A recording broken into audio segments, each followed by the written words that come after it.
let's just take a couple of minutes and get ready.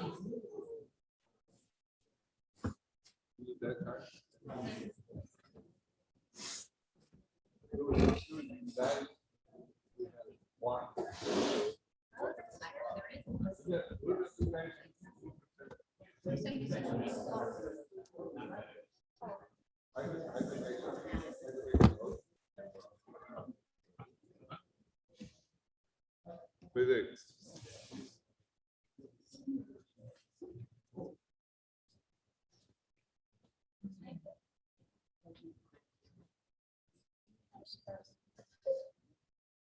Good evening and welcome to our work session this evening. I'd like to move to 2.0, the reports. My first report is the president's report. And let me flip that real quick so I can see it a little bit bigger. On May the 13th, the Board of Education will be having their business meeting at 6 p.m. in the lower lobby. On May the 18th, we will have our ACE graduation at 6 p.m. also in the lower lobby. On May the 20th, the State of Ritenour address will be at 6 p.m. via video. On June the 3rd, we have our board superintendent work session at 7 p.m. here in the lower lobby. On June the 6th, we have a Ritenour High School graduation ceremony at 6 p.m. at the Powerplex. On June the 8th, we have the AEL graduation at 7 p.m. here in the lower lobby. And on June the 10th, the Board of Education will have their business meeting at 7 p.m. here in the lower lobby. And then we can move to 2.02, the all-gender restroom for Mrs. Julie Hahn, Assistant Superintendent for Student Services, and Mr. Michael Smith, Director of Operations, will present information on all-gender restrooms to the Board of Education.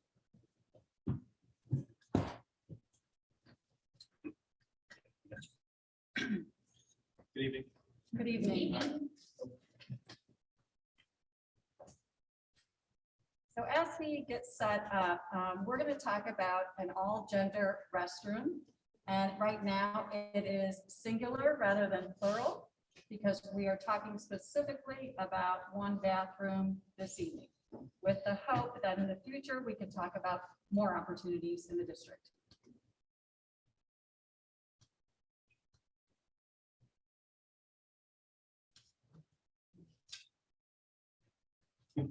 And based on this, I want you to know that with the presentation we did, prior to setting this up, we did get student input as well as adult input from groups at the school, as well as many counselors and students who work with our students about their needs and their requests from the board.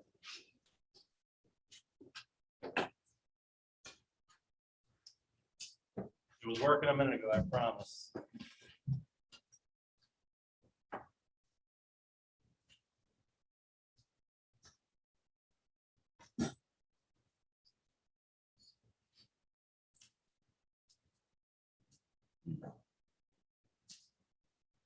Okay, so I'm sorry. So having excellent facilities helps the district meet the mission and vision.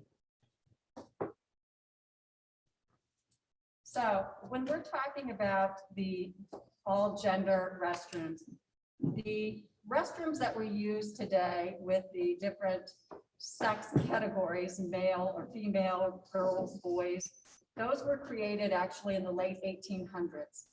And so when you think about laws that were developed way back, many of those were intended to really protect people. But what we found over history is that oftentimes laws don't protect groups of people. And in the case of the bathrooms, those were really meant when they started to designate the female male to protect the females, because at that point they were coming into the working field. So it goes way, way back. And we know that it's time to really look at how do we look at what we're doing and be more inclusive with our bathrooms. So thinking about how this all gender restroom could affect different groups, you know, oftentimes people think, oh, we're just talking about one particular group. There are a lot of groups that could benefit from an all gender bathroom. So I think of oftentimes when I take my father out who needs help, if I'm with him, I have to choose, do I go in the male bathroom or the female bathroom? So, I will go into the male bathroom because I want to give my dad a little bit of pride as well. So an all gender bathroom really would allow situations like that to not be embarrassing for students, adults, family members. So when we think about our transgender youth and transgender adults, we know that this is a group also that has rights and oftentimes they are harassed, they are humiliated, and the bathroom is one of the reasons that this happens. What we have found after talking with our students, and you can see research out there all over, students who feel uncomfortable going into a particular bathroom may choose to not go to the bathroom all day. They may choose to say, hey, I would rather not come to school, so I'll choose virtual rather than going to school. Or they may even say, I'm just gonna disconnect from school altogether. So having this opportunity for our students would really be in the favor of our transgender youth, but also many, many youth within our buildings. It's also important to recognize that the Department of Labor and OSHA in their handbook is recognized in there as well, that safe access to public restrooms is a necessity that all people must have and should have, whether that's in the workplace or at school.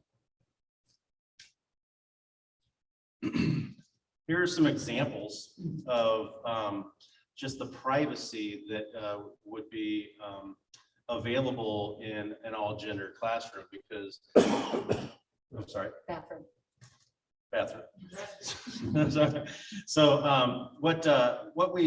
the issue is that, as a former principal, you would think supervision might be an issue. And so the high doors and walls are available there. There's also no gap in the doors. So therefore there's no peeking through the gaps in the doors, underneath the doors or above. There is a little bit of area there because you need air circulation. And of course you want to be able to see shoes, of somebody who might be in there to make sure everybody's safe. But it does allow for privacy as well. So the bathroom that we're specifically looking at Ritenour High School is the bathroom that is right now designated as a female restroom right across from the principal's office. So it is in close proximity to the main entrance. It does not have any urinals out there, so it would be completely private, and the door could be left open, and there's a lot of supervision in that area because we knew that could potentially be an area where people had questions about safety, but we feel like that would be the best spot to start for this particular bathroom. Another reason for choosing that spot is that there are another 2 female restrooms in close proximity. And so, we wouldn't want to be taking something away that, that might be a need for somebody who did not want to use an all-gender restroom. So, but just down the hallway, there are 2 additional female restrooms. So what we ask too is that as we become a more inclusive school district, we want to make sure we don't have barriers, physical barriers, and if the bathroom is a barrier for our students, we ask that we at least allow this to happen at Ritenour High School as an opportunity for our staff and students to have an all-gender bathroom. So board members, our equity cohort in the district has been engaged in study, and they led a session earlier this year too. And this was one of the recommendations that came out of the study as well, as an opportunity for us to be more inclusive here. So having your support, we're not looking for a vote or anything like that at this point. But there have been conversations with architects. There's best practice around design of all gender restrooms. We would have that work prepared to go based on support. With this, with the, So it's called an all gender, but anybody can go in. Mhm. So, I mean, anybody. Right. Correct. Okay. I just make sure I understand. It's not, we're not labeling it. If you have a problem, you use this bathroom. Absolutely not. Just anybody. Right. Okay, let's make sure. And all gender is really the term that is being used. At times people used to say gender neutral, but now it's really all gender is the term we would want to use. so the doors, will be unlocked at all times. If they don't come with That's correct. And so, you know, because we know people do want a, you know, a measure of privacy, but we also have to keep in mind safety, you know, and so part of the plan would be to actually open up just a little bit more of the wall that comes out, since it's one of those restrooms that anybody would be able to use. And so to make it so that adults could look in from the hallway and see the sink area, not the restroom area, but at least see the sink area, so supervision would be improved. And I'm assuming at least one of them would be accessible for handicapped as well, so that there'd be adequate rooms so that you can get in there. So if Yeah, you do need to it's- assist somebody. that would be Correct. very It's- helpful, 'cause it's- there was many times that my mother would be in a wheelchair and it was tight quarters when you're trying to transfer, so. Yes. And the cost that you listed is accurate. The cost, Cost of this project would be, the cost could be anywhere from $40,000 to $50,000, depending on what we would do with tile.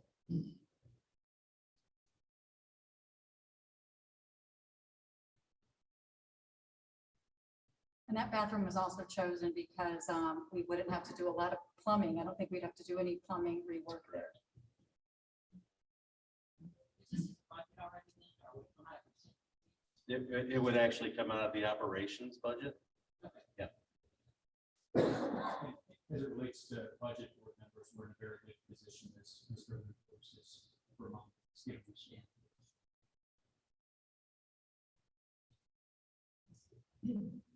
So board members, what we could do is we could come back to you, pending the conversation and your support tonight, and come back to you with more details around this project in the future. The intent would be is that we would have this project ready to go for the first day of school in August. Sounds good. Yeah, and the other thing I would say is, you know, when is our plan for the middle schools? When is our plan for the middle school? You know, the conversations that I've had, you know, a lot of our work, you know, we've learned that if we run a pilot or if we run an example, we're always trying to know better so we can do better in the future. So the thinking would be we would start here at the high school. We would learn from the experience, figure out how we can be better, and pending continued support. We would love to expand. Appreciate it. The students will definitely appreciate it. Any other questions? Thank you, Julie. Thank you. Now moving to 2.03 English Language Arts Curriculum Proposal.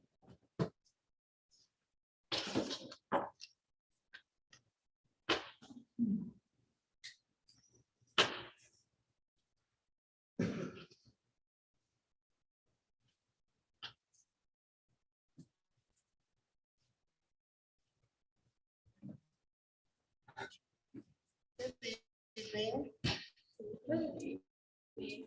So we are going to introduce ourselves first.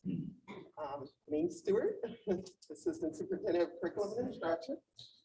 Christina Andrade Mello, English Department Chair at the high school. I am Rebecca Love. I'm an interventionist at Marion. Michael Nobile, instructional coach. Laura Beamer, English and Communication at the high school. Paul Voorhees, special ed teacher for English 1 and English 2 at the high school.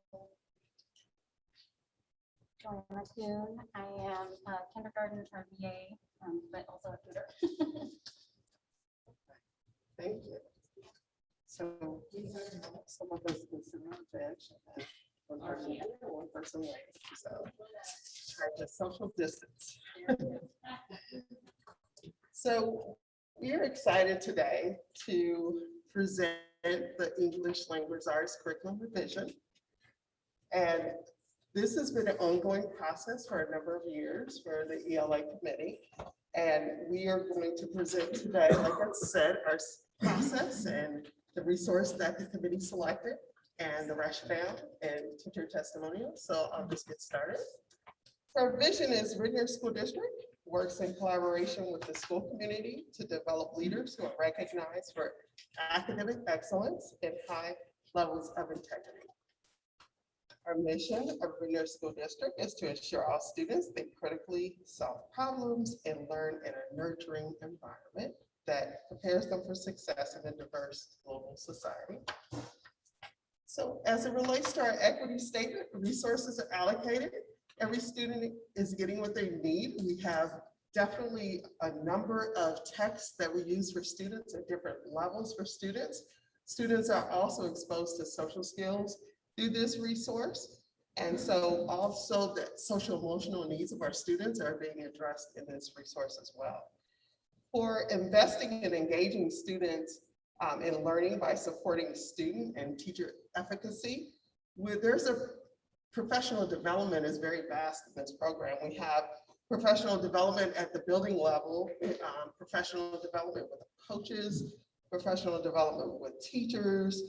They had a lot of lunch and learn sessions with teachers the company did to help our teachers with implementation. So that's how we are providing that support for teachers so that there's building on that teacher efficacy. Thus, like I said before, social skills component is a part of this resource, and students learn and appreciate each other through literature and conversations through dialogue, and those relationships are formed with each other as well. Just a summary of the presentation. We are going to review the curriculum development process, the resources in elementary, kindergarten through 5th grade, high school and 9th and 10th grade, the debate class, introduction to mass communications, college credit or communications courses. Also, there's testimonials from our committee. And then we're going to talk about how it impacts our budget.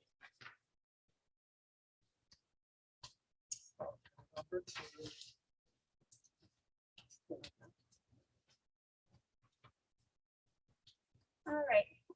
So I served on the I served on the committee originally as a 2nd grade teacher, and now I'm using the curriculum as a kindergarten teacher in your RDA program.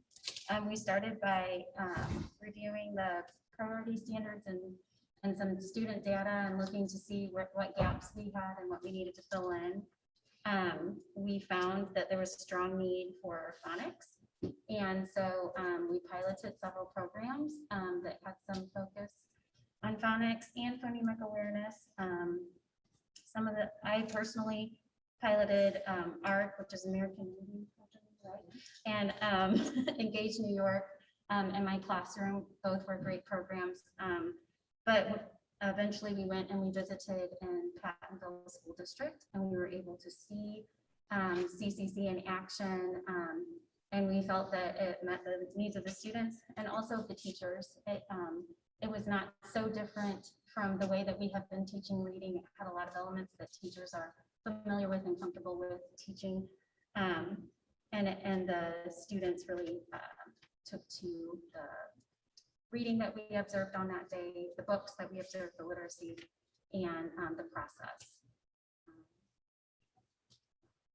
Okay. And at the high school level, we have been together with elementary. That's intimidating. We've been together with elementary through the process. Beginning 2 years ago, we aligned standards from kindergarten through 12th grade. And so sort of communication through all the levels has been consistent through the process. When it comes to some of those needs at the high school level, what teachers found based on what we know that our students are going to go and do, whether they're seeking employment, whether they're enlisting, whether they're enrolling at 4-year or 2-year schools right after Ritenour High School, we found that they needed a lot of support in writing. and that a lot of what they really wanted was that authentic practice and a feeling that this is building from year to year to year. So at the high school level in the 9 and 10 curriculum, particularly that we're going to discuss, we tried to build in as many opportunities for authentic writing as possible. And we also tried to tie that to the blended writing that Missouri does look for in the end of course exam. That we know that that is the direction that writing instruction is going, and that most good writing blends different genres. That you may have a story to draw you into something, you may have facts that back up a perspective, you probably have an action or some sort of course that you want someone to take. And so we're trying to build that into this curriculum as well. We've been working with Bayless High School we're going to be observing some of their classes in the fall to see some literature choices that they've brought in.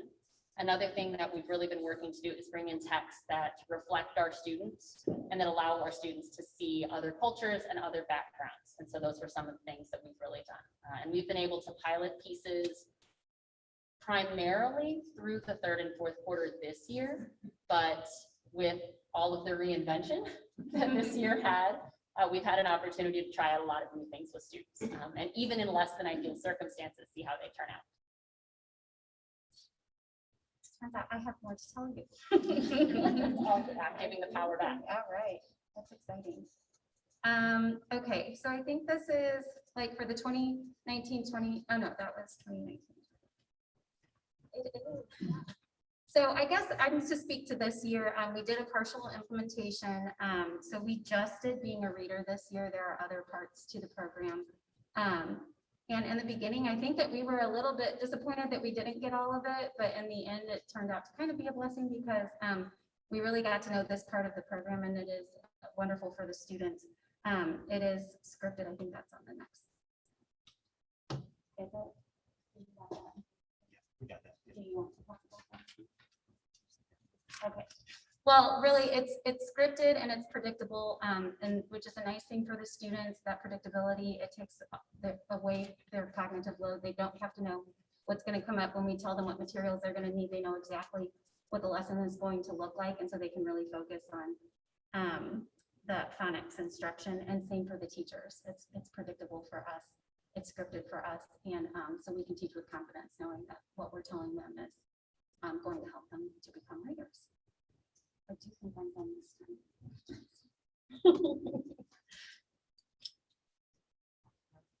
And in 2019, 2020 at the high school, these are the courses that we're currently working on. We're planning on bringing the additional junior level and senior level classes next year when things are sort of returning to normal, and we've had some time to continue writing those.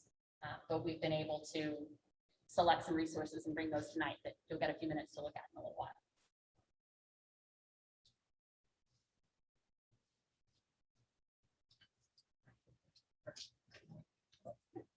Okay, so now we're going to talk a little bit about the different components that are involved with the K through 5 elementary part of the ELA. One of the components is making meaning, which is a whole class reading comprehension and vocabulary instruction. So it provides that read aloud experience, so all students have an equal opportunity to have access to the text regardless of their reading level, since the teacher is doing the reading. But the students are engaged in the listening and the conversations and the discourse in building those comprehension skills as well. So they're able to talk about it, share their ideas. It ties into that social emotional component. You have sharing norms, you have listening norms, you have things in place that you talk with your students, whether they agree with someone or disagree, and they're able to work through and talk about it. And it also has components to support independent reading as well as the writing about what they read. It does have a journal, both digitally and in print, that they're allowed to use with that too. And the best thing I believe about making meaning is it's inclusive text. The literature is amazing. It's diverse, it's across the board, it's relatable to the students, it's current, it's books that, you know, teachers will enjoy reading over again, students will want to keep reading over and over again. So the literature is amazing. So just to piggyback off of that, you'll see over there that we highlighted a lot of the text that provides windows and mirrors for a lot of our students to see themselves in the text as well. So I'm gonna talk about being a reader. Being a reader is the one that we did partially implement this year. For next school year, we're hoping to get that Being a Reader second edition program, which what it does is it takes making meaning for K2 and the Being a Reader for K2 and merges it together into one nice package for our teachers. So how it would have worked this year is our teachers would have had a separate teacher's guide for being a reader and a separate one for making meaning and a separate one for being a writer. So now they're only going to have two, which is really nice. So it merges all that together. So when we're doing our shared reading experiences and our phonics lessons and our comprehension, it's really merging it together so kids get that full experience together. The other nice part about being a reader is it does provide that systematic explicit phonics instruction, which if you've heard anything about the science of reading, which is a fairly new term, that's really what is best practice for our kids. And that's what being a reader does for our kids. It does provide systematic phonics on a level basis in small groups for our kids. So if you're going into any of our classrooms and you see those small groups during reading time, that's what they're getting during that time. It used to be guided reading. Now it's our Being a Reader phonics instruction. The other part is our Being a Writer. And so that provides grammar lessons, lessons focusing on on-demand writing for performance task writing.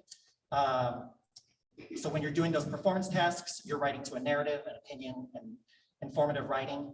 It provides a lot of mentor text so that we're reading text as well to look at the style of writing and to look at author's purpose so that then we kind of try to mimic their writing when we go into independent writing. It's going to provide teachers with opportunities to confer with students one-on-one for writing. And especially in K1, we're looking at the stages of early writing development as well. So really not identifying, okay, this kindergarten student is at this stage of writing. Here's the goal that I can set with them based on the rubric and help them make those goals and see success. And then talked about the trade books and the mentor text that's in there as well that you'll see. The other nice thing about being a writer is it was written in partnership with the National Writing Project. So it's got some credibility behind it. There's some research over there as well that you can read. And then the other nice thing on here is that it's connected to a digital platform called the Learning Portal. So one of the key phrases I always say to teachers is, did you check on the Learning Portal first? You know, because that's where we try to encourage them to go to find everything because it has so much. It has professional development. It's really been nice. They've actually videotaped all of the early phonics instruction videos. So that's been really great for this year during the pandemic, during virtual, is that, you know, it was kind of hard to pull groups and see kids in a virtual environment. So to have a video that you can watch and pause and then say, okay, now let's do what they practiced in the video, boys and girls. And even in the hybrid classrooms, when teachers were meeting with kids, we saw a lot of teachers also have kids go on the Chromebooks and watch certain lessons as well as a reinforcement. So this company really provided a lot of supports to help us during this pandemic school year as well. And then lastly, the book clubs are something that we hope to purchase for our 3rd, 4th, and 5th grades so that after they go through their phonics instruction and they've kind of graduated from that, then they're going to go into those book clubs with friends and peers and their colleague and really learn to work together to read a text and ask questions and go deep into that text. So that's kind of the scope and sequence and all the packages there. So the program is wonderful about integrating the social emotional learning, and it overlaps and it's integrated throughout all of the materials. So the routines that you establish during the making meaning will follow into the being a writer, which also goes into being a reader. It really enforces students to start thinking more critically, solving problems, being able to communicate more effectively with each other, collaborating and resolving conflicts, and then also instilling that lifelong learner component. But everybody, you set up norms, they're reviewed, they're practiced, they're posted. They're definitely things that can carry over. And as we know, our students need all the practice they can having conversations and being able to talk through, so they can talk through the elements of the stories as well as learning how to have conversations and communicate with each other. So now we're going to talk a little bit about how the collaborative literacy will help support with the students' experience. So for the students' experience, it's engaging. They have the high quality text, rich vocabulary across the ELA content, explicit instruction in phonics, word studies, vocabulary, language skills as appropriate by level, They reinforce their practice. It's not just introduced and skimmed over and talked about. They actually have vocabulary activities that build up, that support that throughout all of the books. There's also the opportunity for the students to read. The great thing about being a reader too is they have the digital books, so teachers can assign students the books that they're reading in the small groups and put them on their tablet. They also have through set 1 through 5 for kindergarten, first grade printable ones, so they can bring them home and read and practice that at home too and bring in the home connection.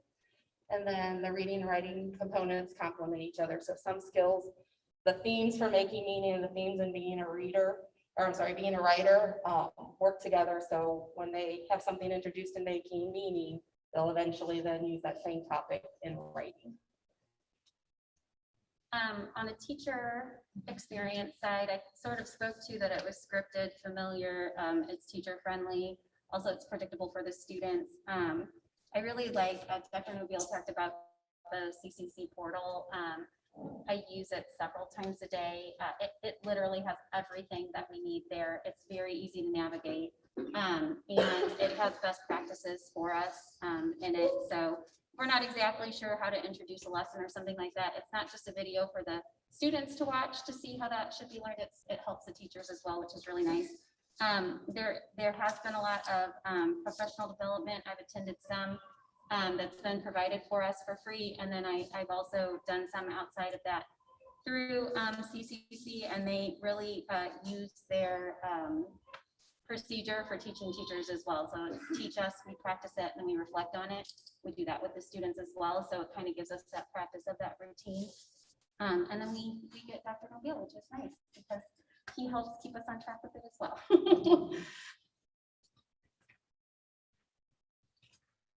All right, so as far as assessment goes, so we're gonna continue to use our being a reader, diagnostic placement assessment. So I just wanna touch on one key thing. So we used to use the DRA, the Diagnostic Reading Assessment, and we are not using that anymore because that's not part of this program. But when teachers give that assessment, it takes a long time.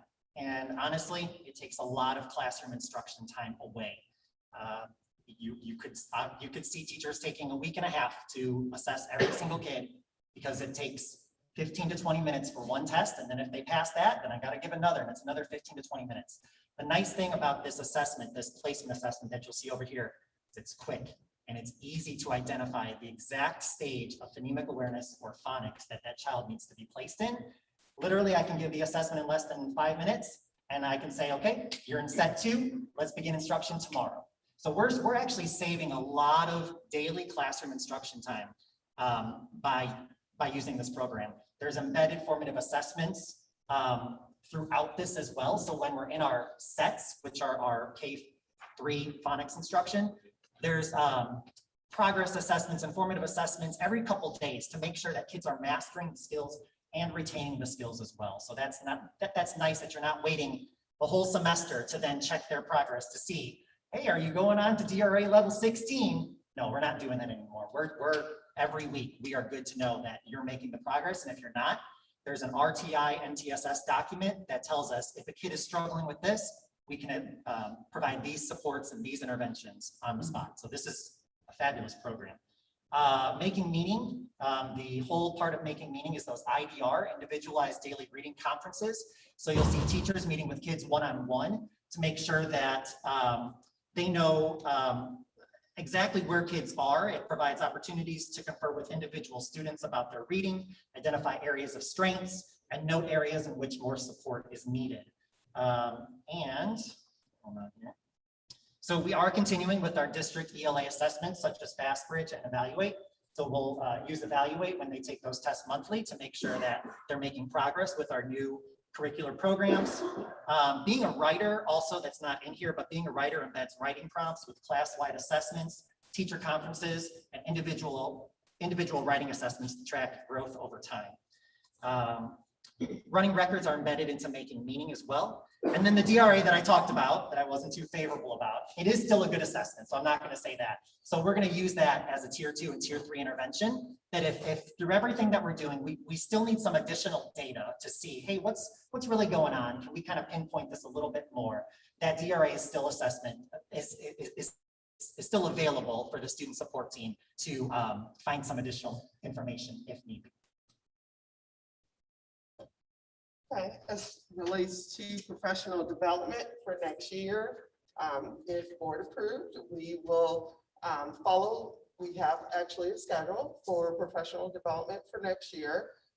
In August, we're going to have 2 hours of reading, 2 hours of writing, and then 4 sessions of PD days next year.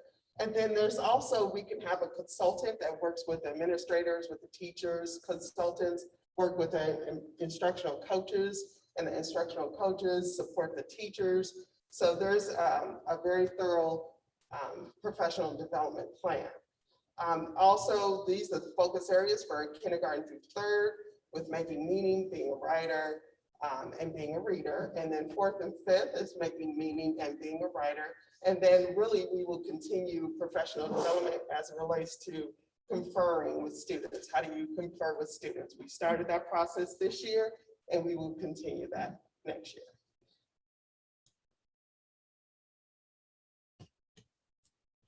Turn it over to the high school.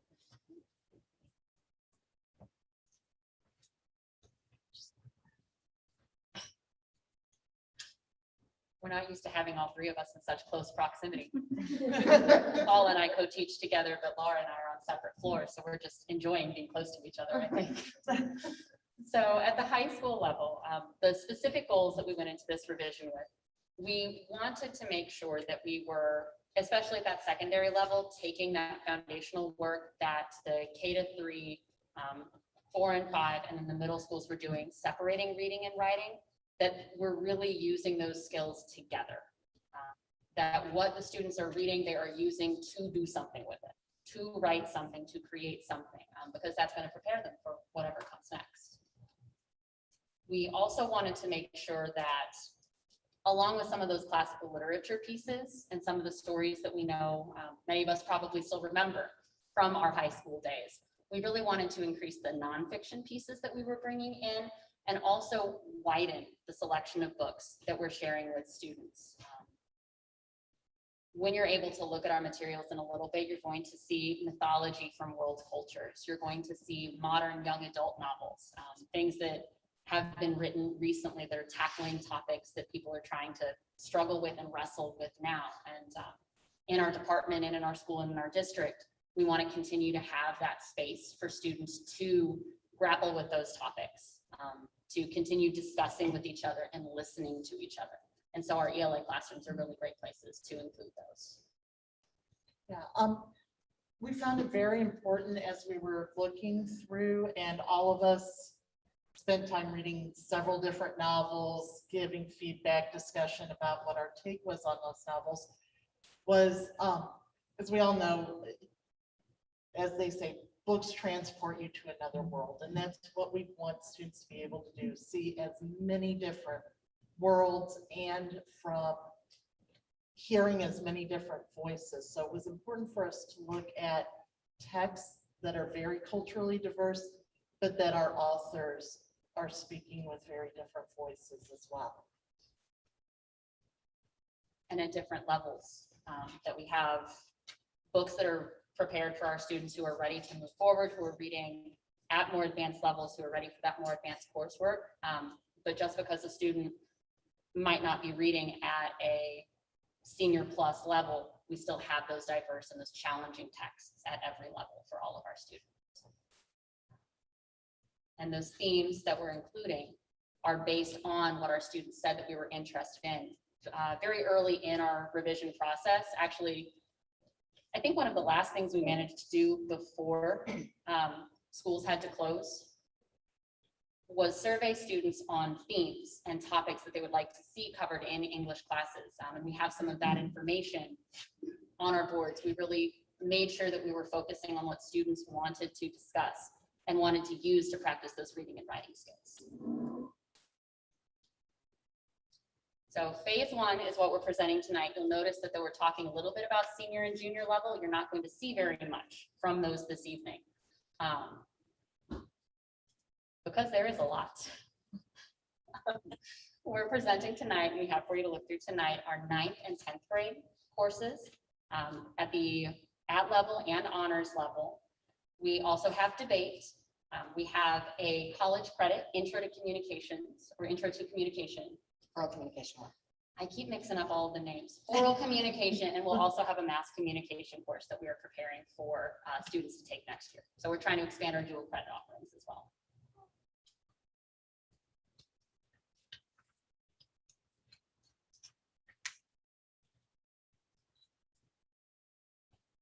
And in our second phase, Oh, this is me. this is you. I missed my name on this one. So in phase 2, we are continuing at the high school level our work, as Christina said, with both junior and senior English. You'll note the list of courses here because we have a variety of offerings at those levels. So there will be curriculum revision and updates for creative writing, college prep English, the AP, both literature and comp and language and comp, our multicultural literature and film. We've started some of that work. It's pretty exciting. I'm part of that. And then career writing, which is a relatively new course that really emphasizes that practical writing and the type of writing that students are going to need. So there's a lot of work there. I think that's a contemporary fiction will be on that list. Is that all of it? Oh my gosh, we couldn't do it from memory. Yeah, and mass communication is really going to be developed in phase 2 as well. So we have our work cut out for us for the following school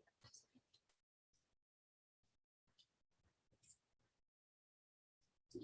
So for our 9th grade, the pieces that we have up on the screen, you can sort of see the course overview that we have it split by semester.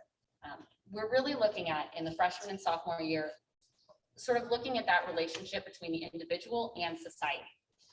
And freshman year is beginning that process really with having students look inward at themselves because there's so much of that that's developing when you're in 9th grade in high school.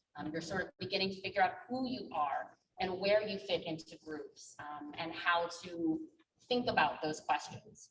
So students will begin sort of by thinking about what makes them individuals. We're again pairing some of those classical stories with nonfiction texts. And for each unit, we're trying to bring in a writing focus that as students are looking at and reading those mentor texts, whether those are classical, nonfiction, young adult, modern pieces, they're sort of following those structures they're used to from the elementary and middle, that after we read something like this, we're going to use that as a model. It's not that we read it and we've read it and we move on, but that we're really continuing to work through with that.